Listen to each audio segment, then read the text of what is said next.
Assalamualaikum warahmatullahi wabarakatuh. Alhamdulillah. Salatu wassalamu alaika ya sayyidi ya Rasulullah. Khutbadakallati lati adrikni ya Rasulullah. La ilaha illallah Muhammadur Rasulullah sallallahu alaihi wasallam. Hadirin semulakan, jadi konten kali ini kita akan membahas tentang bayangan daripada Nur Muhammad. Apa itu bayangan Nur Muhammad? Bayangan Nur Muhammad itu adalah alam semesta. Jadi kalau kita tarik ke diri kita, bayangan Nur Muhammad itu ini, dari ujung rambut sampai ujung kaki itu bayangan Nur Muhammad. Tentunya yang kita maksud di sini Nur Muhammad yang Ahmad Rasulullah, bukan Nur Muhammad yang jasmani, yang berbentuk ini. Bukan juga Nur Muhammad yang ruh-ruhani pada martabat keempat, atau martabat arwah, atau martabat malakut, atau martabat ruh. Bukan Nur Muhammad itu. Artinya itu Nur Muhammad yang awal makhluk, itulah di martabat keempat. Itulah yang dikatakan di situ adalah awalu makhluk. Jadi nur yang pertama ada di situ, di martabat keempat itu adalah nurnya Nabi kita Muhammad sallallahu alaihi wasallam. Jadi ini adalah makhluk. Semuanya makhluk. Dari martabat 4 sampai martabat 7 itu makhluk semuanya. Itu martabat hamba. Sudah tajalli. Jadi kita tidak akan terlalu bahas martabat 7. Kita akan bahas tentang alam semesta kecil dengan alam semesta besar. Alam kabir dengan alam sogir. Nah, inilah bayangan atau cermin. Jadi atas berkat wujud daripada esensi Allah atau wujud hakiki Allah, inilah adanya kenyataan Adam ataupun alam semesta. Ini wujud, tapi wujud khayali, bukan wujud mutlak. Jadi wujud khayali ini wujud nisbi, bukan wujud hakiki. Nah, wujud hakiki itu yang ruh suci atau nur ilahiyah yang ada di balik, segala sesuatu. Itulah kosong, maha ruang. Nah, itulah maha suci. Yang kosong itu maha suci. Di balik kosong itulah sebenar-benarnya kun hizat, sebenar-benarnya diri daripada Tuhan. Itu yang sebenarnya. Cuma Tuhan tak bernama sehingga mentajalikan nur ilahiyahnya di alam kabir dan meliputi alam sogir. Makanya dikatakan nur ilahiyah, nur zat mutlak, ismu zat. Kalau Tuhan yang sebenarnya tak punya nama, cuma menjadikan nurnya sehingga dia bernama. Nah, nurnya itu bukan Allah, bukan Tuhan yang sebenarnya, tapi keesaannya juga. Nah, jadi yang kita bahas di sini adalah Nur Muhammad. Muhammad yang betul-betul wujud mutlak daripada zatullah. Jadi kun hizat menjadikan nur ilahi, ya, kosong itu, kemudian dibalik di dalam kosong itu Nur Muhammad sifat.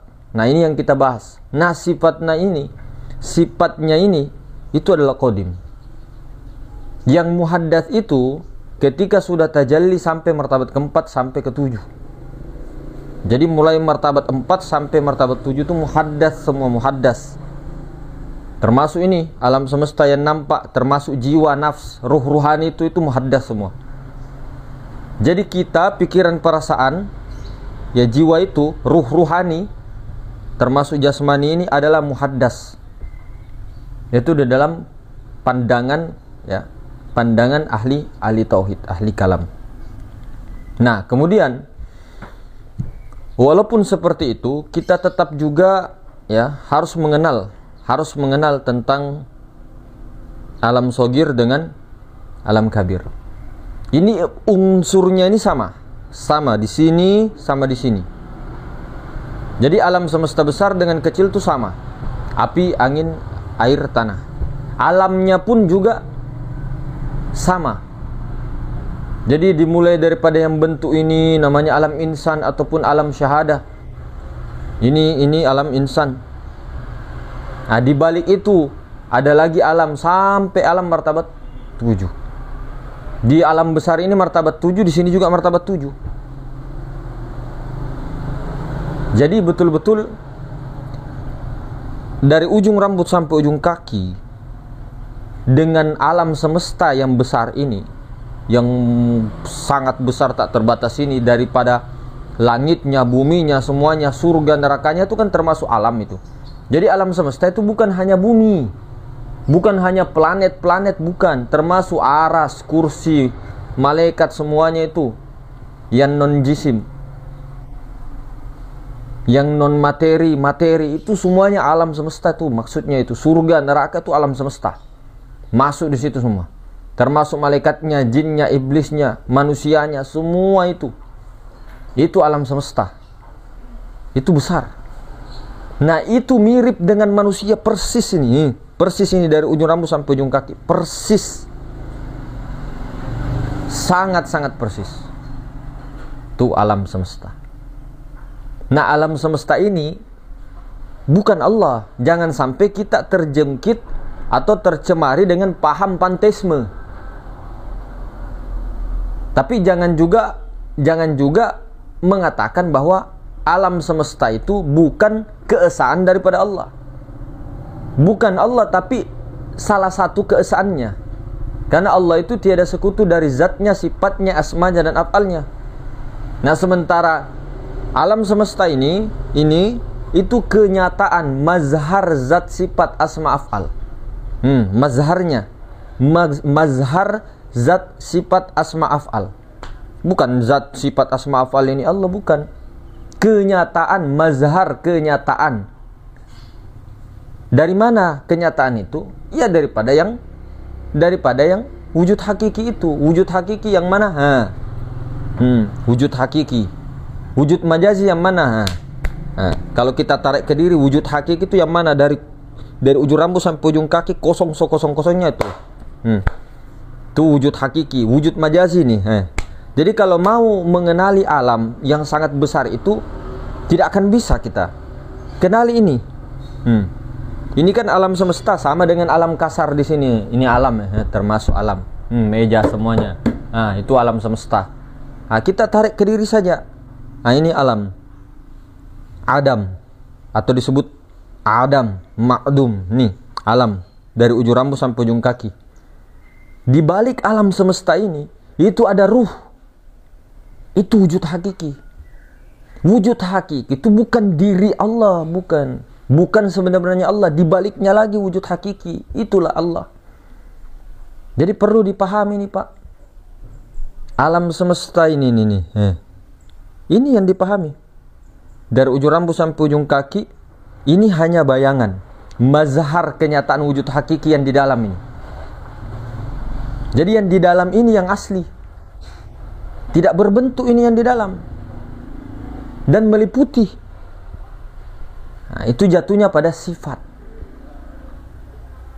Sifat itu kelakuan zat. Zat itu dari kunhi zat. Di situ lagi. Yang paling asli, yang paling betul-betul, yang paling maha suci, terlebih-lebih daripada maha suci, itulah kunhi zat. Di balik itu semua, di balik maha ruang, di balik kosong, ada kunhi zat. Cuma tidak bisa lagi disebut. Maka puncaknya sampai kosong. Tapi jangan berhenti di kosong. Di balik kosong masih ada lagi kunhi zat. Di situ wajib mati. Wajib diam sediam-diamnya. Wajib mutu qabla an tamutu.